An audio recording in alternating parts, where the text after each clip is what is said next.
Connecting your Surface Pro to a ThinkPad dock, the essentials. Can you connect a Surface Pro to a ThinkPad dock? Absolutely. Thanks to the widespread adoption of USB-C, it's easier than ever. Most modern Surface Pro models, like the Pro 10 and later, and ThinkPad docks, such as the universal USB-C dock, support seamless connections via USB-C. This connection allows for video output, data transfer, and power delivery, turning your Surface Pro into a full workstation. Older docks might need adapters, but USB-C is the key for optimal compatibility.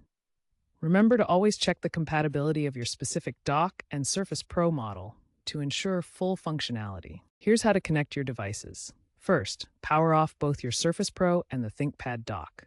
Next, connect them using a certified USB-C cable. If prompted, install any necessary drivers from Lenovo's website.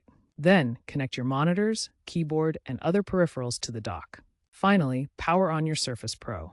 Windows should automatically detect the dock and extend your display. If you encounter issues, make sure the dock firmware is up to date and that you're using a 5A rated cable for proper power delivery.